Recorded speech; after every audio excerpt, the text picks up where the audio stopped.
বাল্যবেলার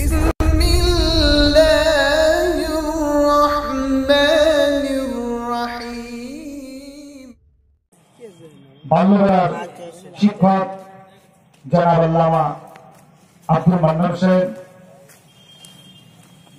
এবং আমার সামনে বিভিন্ন গ্রাম বিভিন্ন জায়গা থেকে আগত সিলসিলায়ে মুজাদ্দিদুজ্জামান দাদা হুজুর পীর কেবলা রহমাতুল্লাহ আলাইহি অসংখ্য ভক্ত মুরিদ মুতাকিদিন গণেরা, আজ আপনাদের কাছে অনেক বুকের দুঃখ বেদনা নিয়ে আমরা উপস্থিত রয়েছি। ফুরফুরা শরীফ আঞ্জুমানে জামিয়াতুল উলামার পরিচালনায় এই যে আমাদের এক জনসমাবেশ কেন করলাম, কেন আমরা আপনাদেরকে ডাক দিলাম, উদ্দেশ্য আমাদের দুটো।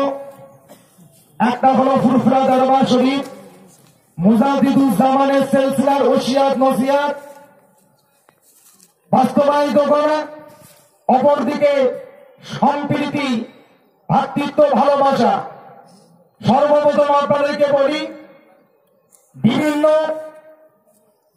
রিফারেন্স দিয়ে কিতাবের হাওলা দিয়ে উলামায়ে কিরাম আমাদের মুফতি হুজুর গণেরা সিলসিলার বিষয়ে কিছু আপনাদের কাছে আলোচনা করলেন।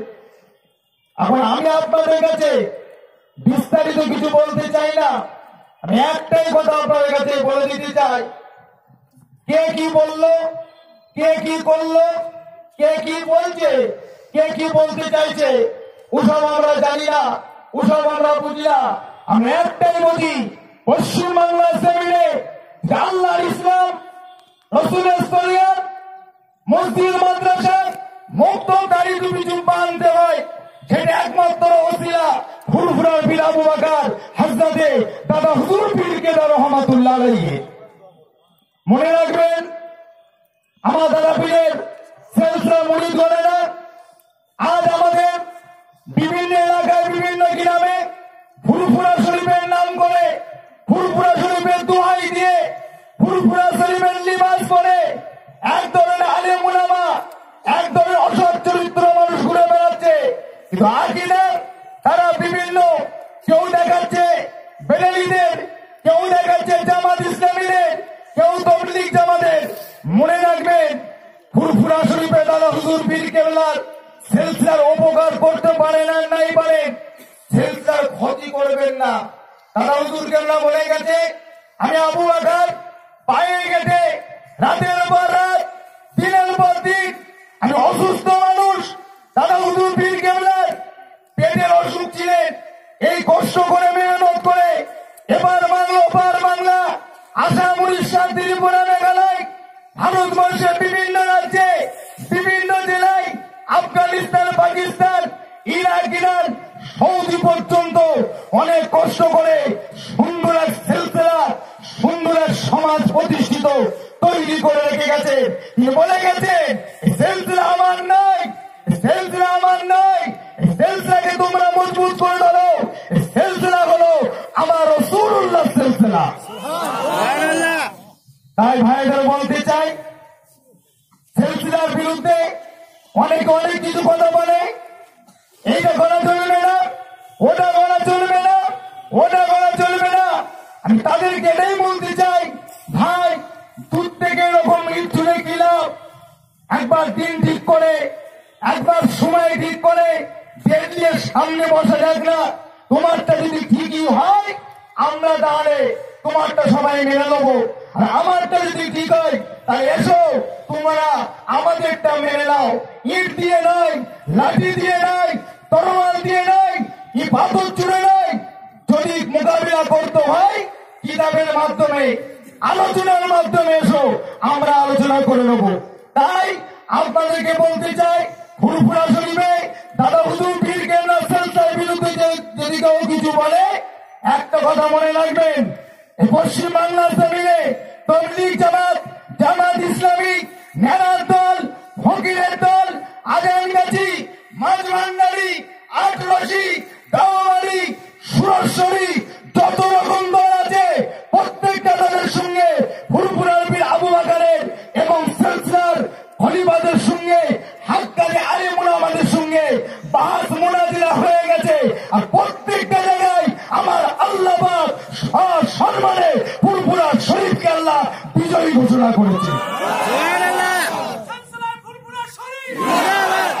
আপনি দেখাতে পারবেন না ফুরফুরা সিলসিলা কমে জায়গায় মাথায় হাত করে বাড়ি ফিরেছে, দরবারে ফিরেছে। মনে রাখবেন সিলসিলাকে মজবুত করে দাঁড়েন। দাদা হুজুর পীর কেবলা সিলসিলা ফুরফুরা যদি কোন পীর দাদা কোন আলেমের দ্বারা যদি মনে দুঃখ কষ্ট পান, আপনার কষ্ট আপনার দুঃখ তার থেকে দূরে সরে আসবে। কি দাদা হুজুর পীর কেবলাকে ছেড়ে দেবেন? কথা বলেন, ছেড়ে দেবেন? দাদা হুজুর কেবলাকে মজবুত করে ধরে রাখেন, কারণ ফুরফুরার পীর আবু বকরকে বাংলার জমিনে কোটি কোটি মুসলমানের জন্য আল্লাহ নাজাতে একটা ওসিলা করে পাঠিয়েছে। তার সাথে সাথে সম্প্রীতি ভাতৃত্ব আমাদের খেয়াল করতে হবে, কারণ ভারতবর্ষের জমিনে একদল অসৎ চরিত্র মানুষ আছে। মুসলমান হিন্দু, মুসলমান হিন্দুদের মধ্যে একটা ডিভাইডেড একটা হিংসামূলক তৈরি করতে চাইছে। দেখা হলেই বলে মুসলমান পাকিস্তানে চলে যাও। এই কথা ঠিক না ভুল বলছি? মানে মুসলমান তোমরা পাকিস্তান চলে যাও। হিন্দু আর মুসলমানদের ভিতরে একটা নোংরামি, একটা অসৎ চরিত্র একটা কাজ করছে। তাই ভাইদের কাছে বলতে চাই, কেন পাকিস্তান যাবে? কি কারণে পাকিস্তান যাবে? বলছেন না তোমরা মুসলমান, তোমরা দেশ ভাগ করে নিয়েছো। আচ্ছা আপনারা কি বলতে পারেন ভারতবর্ষের জমিনে কত মানুষ আছে? 120 কোটি মুসলমান মানুষ আছে ভারতের জমিনে। ভাই পাকিস্তানের জমিনে কত মানুষ আছে? 18 থেকে 20 কোটি মানুষ আছে। বাংলাদেশের জমিনে কত মানুষ আছে? 18 কোটি মানুষ আছে। এই 18 কোটির ভিতরে 16 কোটি মুসলমান, 2 কোটি আদার্স। পাকিস্তানের জমিনে 15 কোটি, 16 কোটি মুসলমান, আদার্স অন্যান্য ধর্মাবলী মানুষ। ভারতবর্ষের জমিনে 120 কোটির মধ্যে 35 থেকে 40 কোটি মুসলমান ভারতের জমিনে বাস করে। 40 কোটি মুসলমান যদি মনে করতে আমরা ভারতকে ভাগ করে নেব, তাহলে এরা ভারতে থাকতো না, এরা পাকিস্তানে থাকতো। কয়েক কোটি কোটি কত মুসলমান ভারতে থাকতো। ভারতের মুসলমান কোনদিন দেশ ভাগ চাইলে তার জন্য আজও পর্যন্ত ভারতের জমিনে মাটি রাখিয়া আঁকড়ে ধরে রেখেছে। কি কথা ঠিক না ভুল বলে? আজকে চারিদিকে চেয়ে রাখেন, চোখটা তুলে রাখান। লক্ষ লক্ষ কোটি টাকা ভারত থেকে আত্মসাৎ করে নিয়ে দেশ বিদেশে বাড়াচ্ছে। ভারতের বিভিন্ন জায়গার লক্ষ লক্ষ ব্যাংকে থেকে টাকা তুলে বাড়াচ্ছে। তার কোনো প্রতিবাদ নাই, তার কোনো প্রতিবাদ নাই। মুসলমান যদি একটা কিছু করে তার বেলায় দেখবেন সবাই ঝাঁপিয়ে পড়ে, প্রতিবাদ করে, আন্দোলন করে। কদিন আগে একজন ফিল্ম চিত্রনায়ক নাসিরুদ্দিন কি একটা কথা বলেছিল, ভারতে আমাদের থাকাটা বিপজ্জনক হয়ে যাচ্ছে।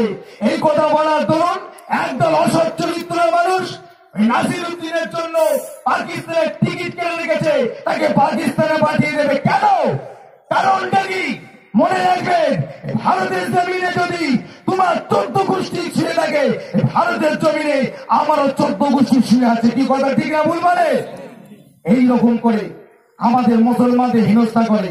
তাই এলাকার প্রত্যেকটা ভাইদেরকে, কি হিন্দু কি মুসলমান, আমি প্রত্যেককে বলবো ভাতৃত্ব ভালোবাসা বজায় রাখেন। হিংসামূলক এই অসৎ চরিত্র কাজ করে নিজেদের মধ্যে ঝগড়া অশান্তি করবেন না। এতে কেউ শান্তিতে থাকতে পারবে না। না পারবেন আপনারা, না পারবেন আমরা। আর চিন্তা করে দেখেছেন ভারতের মানুষ খেতে পারে না, শোবার জায়গা নাই, থাকবার জায়গা নাই। আজকে রাস্তায় রাস্তায় আপনারা গ্রামের মানুষ জানেন না, শহরে গিয়ে দেখেন স্টেশনে পড়ে আছে, রেল লাইনে পড়ে আছে, ফুটপাতে লক্ষ লক্ষ মানুষ, শোবার জায়গা নাই, বস্ত্র গাইতে তাদের নাই, শীতকালে একটা গায়ে মোটা গরমের কাপড় পরা তাদের পয়সা নাই। আর আমাদের ইন্ডিয়ান সরকার আজ কদিন আগে একদল মানুষের মুখের হাসি রাখবার জন্য কত হাজার 30,000 কোটি টাকা খরচা করে মূর্তি তৈরি করেছে। আপনি হিসাব করে কি দেখেছে ভারতে কত কোটি মানুষ? 120 কোটি মানুষ। হিসাব করে দেখে প্রত্যেকটা মানুষের মাথা পিছু 23 থেকে 24 কোটি টাকা আমরা পাওনা। ভারতের প্রত্যেকটা মানুষ 23 থেকে 24 কোটি টাকা আমরা মাথা পিছু পেতাম। ওই 3000 কোটি টাকা যদি ভারতের মানুষকে ভাগ করে দিত, কিন্তু তা তো দূরের কথা, 300 টাকা কারো হাতে গরিব তাতে তুলে দেয় না। এই কষ্টে পৌষ মাসের ঠান্ডায় তোমরা একটা বস্ত্র পরে দেবে।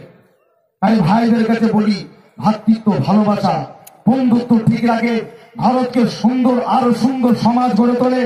আগে আমাদের পিছিয়ে পড়া মানুষগুলোকে যাতে উঠে আসতে পারে, আগে আনা যায়, সেই দিকে খেয়াল করেন।